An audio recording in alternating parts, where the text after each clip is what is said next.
जय श्री महाकाल। व्यक्ति की कुंडली में मात्र एक ऐसा दोष जो सभी प्रकार के दुखों को देने की क्षमता रखता है, उसका नाम है साथियों पितृदोष। यह पितृदोष बहुत ही ज्यादा भयानक होता है साथियों।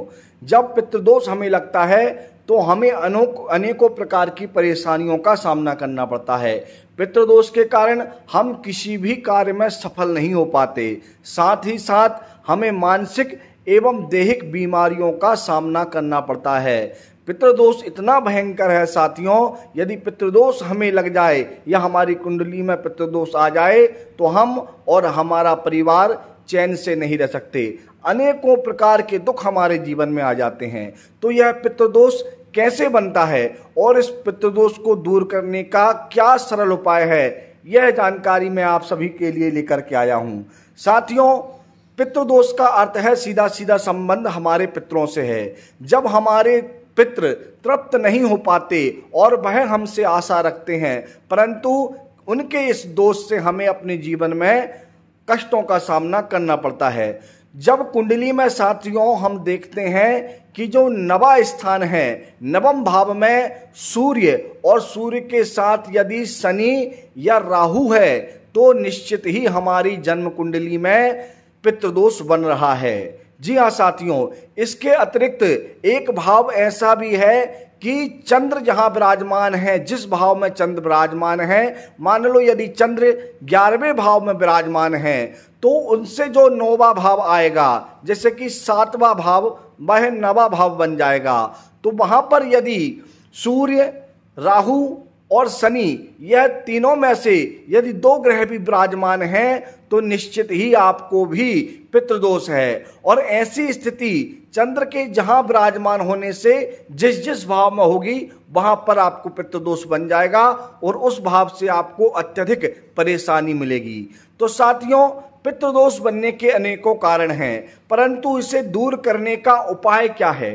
क्या हम उपाय कर सकते हैं, सरल से सरल उपाय, जिससे कि पितृदोष से हमें मुक्ति मिल जाए और जीवन में हम सफलता प्राप्त कर सकें? साथियों देखिए, शास्त्रों में तो अनेकों प्रकार के उपाय बताए हैं। जैसे पितरों के निमित्त कर्म किया जाता है, जिसे श्राद्ध पक्ष में भी हम करते हैं, परंतु मैं आपको आज बहुत ही सरल और अचूक उपाय बताने वाला हूं।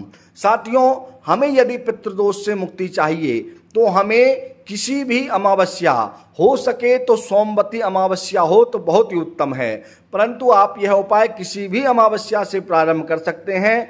आपको अमावस्या के दिन एक पीपल के वृक्ष के यहाँ जाना है। उस पीपल के वृक्ष के यहाँ जाकर पीपल के वृक्ष में जल अर्पण करना है और फिर जनेऊ ले जाना है और जनेऊ अर्पण करना है।